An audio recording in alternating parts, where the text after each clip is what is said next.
Amigos telespectadores da Rede Vida de Televisão e do programa O Pão Nosso de Cada Dia. Na primeira parte exortativa do texto da Carta aos Hebreus, o capítulo 3, o autor relembra um fato do deserto. Todos aqueles que saíram com Moisés do Egito não entraram na terra que corre leite e mel. Não entraram em Canaã. O deserto foi lugar da tentação, rebelaram-se inúmeras vezes contra Deus e seus cadáveres ficaram no deserto. Ninguém deles, nem Moisés, a não ser Caleb, foi capaz de conduzir jovens e crianças que não tinham saído do Egito, mas tinham nascido e se criado no deserto, para dentro da terra de Canaã. Mais tarde foi dito o seguinte: eles não ouviram a voz do Senhor e por isto mesmo não entraram no lugar do seu repouso. Porém, muitos séculos depois, Davi se imaginava fosse o autor do Saltério. E escrevendo o Salmo 94, afirma o seguinte: hoje, se ouvirdes a sua voz, não endureçais os vossos corações, como aconteceu com a geração mosaica do deserto.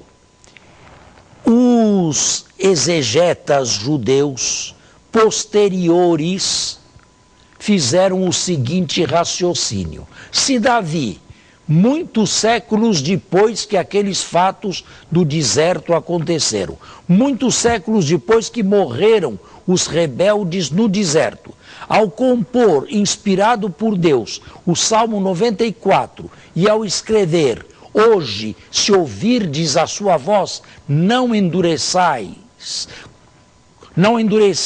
como eles os vossos corações, e desta feita entrareis no repouso. Isto significa que o repouso de Deus ainda continua acessível.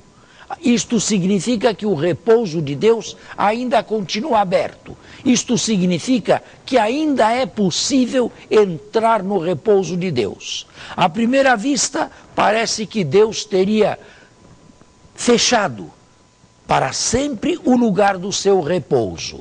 Mas, como Davi mais tarde escreveu o Salmo 94, chegaram a uma conclusão diferente. O lugar do repouso de Deus ainda continua acessível, contanto que, explica o autor da carta aos Hebreus hoje, não imitemos as suas ações, não nos rebelemos contra Deus, não sejamos rebeldes, mas escutando a sua voz, que fala através do Filho, caminhemos nós também para o lugar do seu repouso, que será o nosso repouso.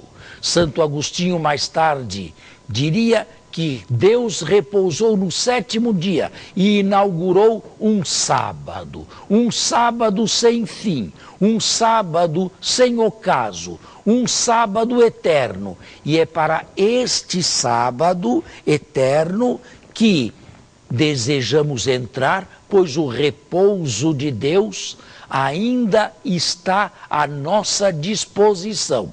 Prova disto é o Salmo 94, que podemos recitar todos os dias e que de fato os sacerdotes recitam por ocasião da abertura do ofício divino, com uma condição: que não imitemos as ações daquela geração rebelde que saiu do Egito.